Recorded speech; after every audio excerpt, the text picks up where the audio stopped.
ये same to same हूबहू इसी प्रकार का आपका यानी पेपर होने वाला है। और प्रश्न जो आपका यानी कहाँ से आएगा, तो आपको बता दें कि इस क्लास को पूरी तरह से लास्ट तक एंड तक देखिए। यहाँ से आपको कुछ कुछ ऐसे क्वेश्चन जो है आपको हूबहू यानी सेम टू सेम यानी देखने को मिलेंगे पेपर में। तो इसलिए इस क्लास को आपको पूरी तरह से लास्ट तक करना और साथ में अपने दोस्तों को आप लोग जम करके शेयर कर देंगे। चलेगा इसको हम लोग शुरू करते हैं। उससे पहले आप लोग जो बच्चे नए हैं चैनल को आप लोग सब्सक्राइब कर लीजिएगा। तो चलेगा इसको शुरू करते हैं। ठीक है, पहला क्वेश्चन कहलाता है कि बातचीत शीर्षक निबंध किस विधा की रचना है। पहला ऑप्शन में निबंध, दूसरा आलोचना, तीसरा रेखा चित्र, चौथा आपका शब्द चित्र है। फर्स्ट क्वेश्चन आपके स्क्रीन पे काफी इंपॉर्टेंट क्वेश्चन है, तो डियर स्टूडेंट तेजी से आप लोग आंसर बताएंगे। चलिए बहुत ही बढ़िया, क्या बात है। देखिए बातचीत आप लोगों को पता है, बातचीत का लेखक कौन है, बालकृष्ण भट्ट है। इसका आंसर ये जो क्या है यानी निबंध है, तो इसका आंसर आपका बिल्कुल निबंध यानी ऑप्शन आप लोग का ए बिल्कुल राइट आंसर हो जाएंगे। चलिए नेक्स्ट क्वेश्चन की ओर चलते हैं। क्वेश्चन नंबर 2 आपके स्क्रीन पे। ठीक है, चलिए बातचीत शीर्षक निबंध के अनुसार जो मवाद या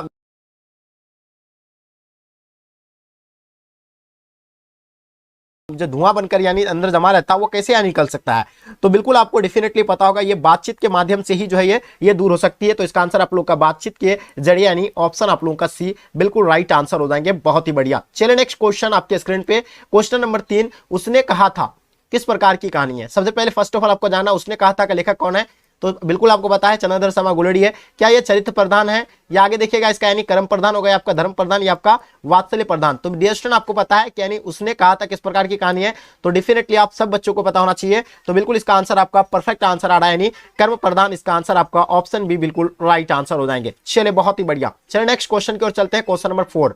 ठीक है, उसने कहा था कहानी में किस शहर का यानी चित्रण किया गया है, जयपुर का, लखनऊ का, अमृतसर का या चंडीगढ़ का। तो जल्दी बताइएगा किस यानी शहर का जो है इसमें चित्रण किया गया है। काफी इंपॉर्टेंट क्वेश्चन है, तो सो डेफिनेटली आप लोगों को पता होगा। तो देखिए कहानी में किस शहर का चित्रण किया गया है, तो उसमें जो है अमृतसर का चित्रण किया गया है। किसका यानी अमृतसर का। तो इसका आंसर आप लोगों का अमृतसर बिल्कुल राइट आंसर हो जाएंगे। चलिए नेक्स्ट क्वेश्चन की ओर चलते हैं। क्वेश्चन नंबर 5 आपके स्क्रीन पे। ठीक है, यानी गुलेर जी की प्रमुख कहानियां के नाम बताइए। देखिए गुलेर जी का जो प्रमुख कहानियां है, ठीक है, तो पहला आपका सुखमय जीवन है, बुद्ध का कांटा है, या आपका उसने कहा था है, या आपका यानी उपयुक्त में से सभी होगा। तो देखिए चंद्र शर्मा गुलेरी जी का जो है आपको यानी बिल्कुल पता होना चाहिए, सुखमय जीवन उसी का ही है, उसका बुद्ध का कांटा उसी का ही है, उसने कहा था उसी का ही है। उसने कहा था कब शाया हुआ था, 1915 को शाया हुआ था। ये टोटल आपका इसका आंसर जो है बिल्कुल ऑप्शन डी राइट आंसर हो जाएंगे, यानी तीनों बिल्कुल राइट आंसर हो जाएंगे। ठीक है, चलिए क्वेश्चन आपके स्क्रीन पे। क्वेश्चन नंबर 6, कुरमाई का क्या अर्थ होता है। देखिए कुरमाई का अर्थ विवाह होता है, मंगनी होता है, तिलक होता है, गोना होता है। तो सो आप लोगों को पता होना चाहिए। देखिए कुरमाई का अर्थ क्या होता है जल्दी बताएंगे। ठीक है, तो पहला आपका विवाह ऑप्शन में, मंगनी दिया हुआ है, तिलक दिया हुआ है, गोना दिया हुआ है। सो डेफिनेटली आप लोगों को पता होगा यानी आपकी कुरमाई हो गई क्या, यानी मंगनी, इसको मंगनी कहा जाता है। ठीक है, ठीक है, क्या कहा जाता है, मंगनी या विवाह। आप लोग कमेंट करके बताइए इन दोनों में से कौन सा आंसर होगा, कमेंट करके जरूर बताइएगा। चलिए क्वेश्चन आपके स्क्रीन पे। क्वेश्चन नंबर 7, बिना फेरे घोड़ा बिगड़ता और बिना लड़े सिपाही। ये पंक्ति किस कहानी से है, तो रोज का है, ये ओ सदानेडा का है, एक लेख और पत्र का है, या उसने कहा था का है। तो बिना फेरे घोड़ा बिगड़ता और बिना लड़े सिपाही, ये पंक्ति किस कहानी का है, तो सो डियर स्टूडेंट आप लोगों को पता होना चाहिए। ये जो होगा आपका यानी उसने कहा था का होगा। तो इसका आंसर आपका उसने कहा था बिल्कुल राइट आंसर हो जाएंगे। चलिए बहुत ही बढ़िया। क्वेश्चन आपके स्क्रीन पे। क्वेश्चन नंबर 8 नंबर क्वेश्चन आपके स्क्रीन पे। जयप्रकाश नारायण को लोग क्या कहने लगे, लोक नायक कहने लेते थे, जननायक, या आपका यानी नरनायक, या आपका यानी देश नायक। तो देखिए जयप्रकाश नारायण का बचपन का नाम क्या था, बाबुल था। वो जो यानी प्रसिद्ध होने लगा था यानी किस नाम से, यानी लोक नायक के नाम से उसको लोग जाने लगे। तो इसका आंसर क्या हो जाएगा, लोक नायक यानी राइट आंसर हो जाएंगे। और उसको और नाम से यानी जेपी के नाम से भी वो जाने जाते थे। ठीक है, क्वेश्चन आपके स्क्रीन पे। क्वेश्चन नंबर 9, बिहार के छात्र आंदोलन का जेपी ने कब नेतृत्व किया था, तो 1964 में किया था, 1974 में किया था, 1984 में, आपको 1994 में। तो बिहार में छात्र आंदोलन का जेपी ने नेतृत्व जो किया था यानी 1974 को किया था। कब किया था, यानी 1974 को किया था। तो इसका आंसर आपका 1974 राइट आंसर हो जाएंगे। चलिए क्वेश्चन 10 आपके स्क्रीन पे। रिकंस्ट्रक्शन ऑफ इंडिया पॉलिटी पुस्तक किसने लिखी थी, महात्मा गांधी ने लिखा था, जवाहरलाल नेहरू ने लिखा था, जयप्रकाश नारायण ने लिखा था, लोकनायक तिलक ने लिखा था। देखिए आपको पता है रिकंस्ट्रक्शन ऑफ इंडिया पॉलिटी पुस्तक के लेखक कौन है, बिल्कुल आपको 100% पता होना चाहिए। तो जितने सारे बच्चे आप लोग आंसर बता रहे हैं बिल्कुल आप सब बच्चों का आंसर परफेक्ट है। रिकंस्ट्रक्शन ऑफ इंडिया पॉलिटी पुस्तक के लेखक जो है जयप्रकाश नारायण है, यानी इसका आंसर आप लोगों का सी बिल्कुल राइट आंसर हो जाएंगे। चलिए क्वेश्चन आपके स्क्रीन पे 11 नंबर क्वेश्चन, विद्यार्थी और राजनीति के निबंध किसका यानी लिखा हुआ है, भगत सिंह का लिखा हुआ है, बालकृष्ण भट्ट का लिखा हुआ है, चंद्रधर शर्मा गुलेरी का, जयप्रकाश नारायण का। तो डियर स्टूडेंट आप लोगों को बताना है विद्यार्थी और राजनीति निबंध किसका लिखा हुआ है। सो आप लोगों को पता होना चाहिए। बहुत ही बढ़िया, क्या बात है। तो इसका आंसर आप लोग बता रहे सर यानी जयप्रकाश नारायण हो जाएगा। ठीक है, तो देखिए इसमें जो होगा आंसर की बात करें तो जयप्रकाश नारायण बिल्कुल इसका आंसर आपका परफेक्ट होगा। ऑप्शन आप लोगों का डी बिल्कुल राइट आंसर हो जाएंगे। चलिए नेक्स्ट क्वेश्चन की ओर चलते हैं। क्वेश्चन नंबर 14, हाँ, दल विहीन लोकतंत्र किसके मूल उद्देश्य में है। पहला आपका यानी साम्यवाद का होगा, मार्क्सवाद तथा लेनिनवाद होगा, तीसरा आपका समाजवाद, चौथा आपका अधिकार मतलब अधिनायकवाद होगा। तो देखिए दल विहीन लोकतंत्र यानी किसके मूल उद्देश्यों में है, तो डियर ये आपका हो जाएगा यानी समाजवाद का होगा। तो इसका आंसर आप लोगों का समाजवाद राइट आंसर हो जाएंगे, समाजवाद बिल्कुल एब्सोल्युटली राइट आंसर हो जाएंगे। चलिए क्वेश्चन आपके स्क्रीन पे क्वेश्चन नंबर 13, ठीक है। जयप्रकाश नारायण को कौन सा पुरस्कार मिला था? पहला आपका यानी राजेंद्र प्रसाद शिखर सम्मान मिला था, दूसरा आपका साहित्य अकादमी पुरस्कार, तीसरा आपका भारतीय ज्ञानपीठ पुरस्कार, चौथा आपका मैग्सेसे सम्मान एवं भारत रत्न पुरस्कार। तो देखिए जयप्रकाश नारायण को जो कौन सा पुरस्कार मिला था, तो डियर स्टूडेंट आप लोगों को पता है मैग्सेसे सम्मान एवं भारत रत्न पुरस्कार से उसको सम्मानित किया गया था। तो इसका आंसर आप लोगों का ऑप्शन डी बिल्कुल एब्सोल्युटली राइट आंसर हो जाएंगे। बहुत ही बढ़िया, क्या बात है। चलिए क्वेश्चन आपके स्क्रीन पे 14 नंबर क्वेश्चन, संपूर्ण क्रांति वाला पाठ वाला भाषण के रूप में गांधी मैदान में जेपी ने कब दिया था? तो बिल्कुल आपको पता है गांधी मैदान पटना में जो है जेपी ने कब दिया था? 1974 को दिया था। ये सब बच्चों को पता है कि 5 जून 1974 को ये भाषण दिया गया था और सबसे बड़ा यानी जनसलाब बनकर के उभरा था। तो इसका आंसर आप लोगों का ए बिल्कुल राइट आंसर हो जाएंगे। चलिए नेक्स्ट क्वेश्चन की ओर चलते हैं। क्वेश्चन नंबर 15 आपके स्क्रीन पे, ज्ञानपीठ पुरस्कार से यानी सम्मानित रचना कौन सा? उर्वशी होगा, रेणुका होगा, कुरुक्षेत्र या इनमें से कोई नहीं।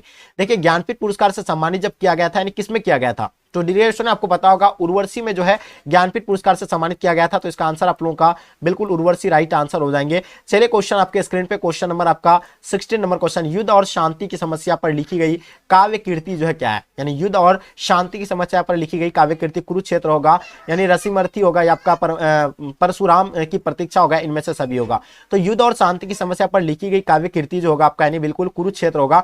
इसका आंसर सभी बच्चों को पता होना चाहिए, यानी कुरुक्षेत्र बिल्कुल एब्सोल्युटली राइट आंसर हो जाएंगे। क्वेश्चन नंबर 17 आपके स्क्रीन पे क्या कहलाता है कि अर्धनारीश्वर का यानी किस विधा से संबंध है? तो बताइए पहला आपका निबंध होगा, दूसरा आपका देखिएगा यानी कहानी, एकांकी, व्यंग्य। तो देखिए आपको बताया कि अर्धनारीश्वर के लेखक कौन है, यानी रामवृक्ष बेनीपुरी है, जिसको जानते हैं आपको यानी रामधारी सिंह दिनकर होगा, यानी जो है राष्ट्र कवि के रूप में यानी जाना था। आप लोग जानते हैं उसको राष्ट्र कवि का उपाधि मिला है और उसका जन्म 1908 में बेगूसराय सिमरिया में हुआ है, ये लोग को पता होगा। तो इसका आंसर आप लोग का क्या हो जाएगा, यानी निबंध, यानी इसका आंसर आप लोग का ए राइट आंसर हो जाएंगे। ठीक है, नेक्स्ट क्वेश्चन की ओर चलते हैं। क्वेश्चन नंबर 18 क्वेश्चन नंबर, ठीक है। 18 नंबर क्वेश्चन क्या है? दिनकर के युग के कवि थे, यानी दिनकर यानी रामधारी सिंह दिनकर जो थे यानी किस युग के कवि थे? द्विवेदी युग के थे, छायावादी युग के थे, छायावादोत्तर युग के थे, आपका भरतेंदु युग के थे। तो देखिए दिनकर जी रामधारी सिंह दिनकर जो थे यानी किस युग के कवि थे? ये छायावादोत्तर युग के थे। तो इसका आंसर आप लोग का सी बिल्कुल राइट आंसर हो जाएंगे। इसका जन्म वगैरह सारा चीज आपको पता हो गया। क्वेश्चन नंबर 19 देखिएगा, कामिनी तो अपने साथ शांति लाती है, खाली जगहों को भरना है आपको, यानी तो यहाँ आपको यानी डेस यहाँ ऑप्शन रहता है आपका यानी इस तरह का, ठीक है, डाउट रहता। तो यहाँ आपको यानी क्या होगा इसमें, कामिनी तो अपने साथ शांति लाती है, तो ये क्या लाती है? यामिनी लाती है, यामिनी। ये आंसर आपका यामिनी राइट आंसर हो जाएंगे। क्वेश्चन 20 आपके स्क्रीन पे, जिस पुरुष में नारीत्व नहीं है, संपूर्ण, अपूर्ण, अधूरा, अपूर्ण। तो देखिए जिस पुरुष के अंतर अगर नारीत्व नहीं है तो वो अपूर्ण है। क्या है वो? अपूर्ण है। इसका आंसर आप लोग का यानी बिल्कुल अपूर्ण राइट आंसर हो जाएंगे। बहुत ही बढ़िया। चलिए क्वेश्चन आपके स्क्रीन पे 21, रोज शीर्षक कहानी में टीटी किसके शरीर से चिपक कर चुप हो गया था? महेश्वर का, लेखक का, मालती के, या इनमें से कोई नहीं। देखिए टीटी किसका नाम है? आपको पता है मालती के पुत्र का नाम था क्या? यानी टीटी था। ठीक है, रोज कहानी के लेखक आगे है, उसका पुत्र का नाम क्या था? टीटी था, मालती का। तो इसका मालती आपका यानी मालती के किससे यानी किसके शरीर से जाकर चिपक गया था? तो मालती के शरीर से जाकर के यानी चिपक गया था। ऑप्शन आप लोग का जो है सी बिल्कुल राइट आंसर हो जाएंगे। ठीक है, और एक चीज आपको बता दें कि यानी मालती के पति का नाम क्या था? महेश्वर था। वो क्या था? यानी पेशे से डॉक्टर थे। ठीक है, ये आप लोग को बिल्कुल पता होना चाहिए। क्वेश्चन आपके स्क्रीन पे क्वेश्चन नंबर 22, मालती के पति का नाम क्या है? अभी आपको जस्ट बताया मालती के पति का नाम क्या था। वेरी गुड, सब बच्चों को पता होगा महेश्वर, यानी ऑप्शन आप लोग का सी बिल्कुल राइट आंसर हो जाएंगे। चलिए क्वेश्चन आपके स्क्रीन पे 23, मालती का पति पेशे से क्या थे? अभी आपको जस्ट बताया मालती का पति पेशे से डॉक्टर थे, यानी इसका आंसर आपका यानी डॉक्टर राइट आंसर हो जाएंगे। चलिए क्वेश्चन आपके स्क्रीन पे 24 नंबर क्वेश्चन, ठीक है। गंडक नदी का जल सदियों से क्या रहा है? शांत रहा है, या चंचल रहा है, या गर्म रहा है, या ठंडा रहा है? तो देखिए गंडक नदी का जल जो हमेशा यानी क्या रहा है? यानी चंचल रहा है। तो इसका आंसर आप लोगों का बिल्कुल चंचल राइट आंसर हो जाएंगे। चलिए क्वेश्चन आपके स्क्रीन पे क्वेश्चन नंबर 25, गांधी जी के महुए के पेड़ के नीचे किसने जगह दी थी? देखिए गांधी जी को महुए के पेड़ के नीचे किसने दिया था? मुखिया ने। बिल्कुल, मुखिया ने भी नहीं दिया था, ग्रामीण ने दिया था, उसको मठ के महंत ने जो है जगह दिया था। तो इसका आंसर आपका मठ के महंत यानी राइट आंसर हो जाएंगे। चलिए क्वेश्चन आपके स्क्रीन पे 26, गांधी जी की झोपड़ी को किसने जला दिया था? बहुत ही इंपॉर्टेंट क्वेश्चन, बहुत ही इंपॉर्टेंट क्वेश्चन, जल्दी बताएंगे। चलिए, बिल्कुल सब बच्चों का आंसर परफेक्ट है। एमन साहब के कर्मचारियों ने यानी जला दिया था, तो इसका आंसर आपका एमन साहब के कर्मचारी राइट आंसर हो जाएंगे। 27 देखिएगा, सरियामन ताल का जल कैसा रहा है? चंचल रहा है, स्थिर रहा है, गाढ़ा रहा है, गंदा रहा है? तो देखिए सरियामन ताल का जो जल जो रहा है यानी कैसा रहा है, वो स्थिर रहा है, तो इसका आंसर आप लोगों का स्थिर बिल्कुल राइट आंसर हो जाएंगे। क्वेश्चन नंबर 28 आपके स्क्रीन में, कर्नाटक वंश यानी कर्नाट वंश का राजा थे यानी कौन थे? तो देखिए कर्नाट वंश के राजा जो थे यानी राजा रमन सिंह थे? नहीं, राजा हरि सिंह देव होगा। राजा हरि सिंह देव कहाँ है ऑप्शन आपका? तो राजा हरि सिंह देव यानी इसका आंसर आपका बिल्कुल डी राइट आंसर हो जाएंगे। चलिए नेक्स्ट क्वेश्चन की ओर चलते हैं। क्वेश्चन नंबर 29, मुन्नी कौन थी? देखिए मुन्नी के बारे में आपको पता होना चाहिए। मुन्नी जो थी यानी कौन थी? सुखनी की बेटी? बिल्कुल नहीं। रजनी की बेटी भी नहीं थी, शिवनी की बेटी नहीं थी, यानी बिस्नी की बेटी थी। यानी कौन थी? मुन्नी बिस्नी की बेटी था, तो इसका आंसर आपका क्या हो जाएगा? यानी बिस्नी की बेटी राइट आंसर हो जाएंगे। ठीक है, नेक्स्ट क्वेश्चन की ओर चलते हैं। क्वेश्चन नंबर 30, सिपाही की मां एकांकी में बिस्नी चारपाई के पास मोढ़े पर बैठे क्या कर रही दिखाई देती थी? तो देखिए आपको यानी सूत काट रहा था, वह स्वेटर बुनती थी, चटाई बुनती थी, या चावल चुनती थी? तो बिल्कुल आपको पता है वो सूत काटती थी। क्या करती थी? वहां सूत काटती थी। इसका आंसर आपका सूत काटना यानी ऑप्शन आप लोग का ए बिल्कुल राइट आंसर हो जाएंगे। क्वेश्चन नंबर 31, संज्ञा के कितने भेद होते हैं? संज्ञा के कितने भेद होते हैं? 6 होते हैं, या 5 होते हैं, या 2 होते हैं, 8 होते हैं? तो डियर स्टूडेंट आप लोगों को पता है संज्ञा के, आपको हम कई बार बता चुके हैं कि संज्ञा के 5 भेद होते हैं। व्यक्तिवाचक संज्ञा, ठीक है, जातिवाचक, समूहवाचक, ये आपको बिल्कुल पता होगा। 5 भेदों का नाम आप लोगों को कमेंट करके बताना है। चलिए क्वेश्चन आपके स्क्रीन पे 32, कौन सा शब्द संज्ञा का भेद नहीं है? तो जल्दी बताएंगे कौन सा शब्द नहीं होगा। तो देखिए जातिवाचक बताया आपको, समूहवाचक भी है, ठीक है, व्यक्तिवाचक और दरवाचक ये भी है, गुणवाचक बिल्कुल ये नहीं है, परिणामवाचक भी नहीं है। तो इसका आंसर आप लोगों का क्या हो जाएगा? यानी सी बिल्कुल राइट आंसर हो जाएंगे। चलिए बिल्कुल नेक्स्ट क्वेश्चन 33 आपके स्क्रीन पे, कौन सा शब्द यानी जातिवाचक संज्ञा का उदाहरण नहीं है? तो जातीयवाचक संज्ञा का उदाहरण जो है, देखिए जिससे किसी जाति का बोध कराता हो, तो बकरी किसी जात का बोध कराता है, छात्र भी किसी जाति का बोध कराता है, सरिता भी किसी जाति का बोध कराता है, लेकिन वह किसी जाति का बोध नहीं कराता है, वह कोई पर्सन का यानी कह रहा है। ठीक है, तो इसका आंसर आप लोग का डी बिल्कुल राइट आंसर हो जाएंगे। चलिए क्वेश्चन 34, पुरुषवाचक सर्वनाम का उदाहरण कौन नहीं है? जल्दी बताएंगे। पुरुषवाचक श्वेत यानी तू, मैं, आप, तो बताइए इसमें जो है पुरुषवाचक सर्वनाम का उदाहरण कौन नहीं है? इनमें से आपको बताना है।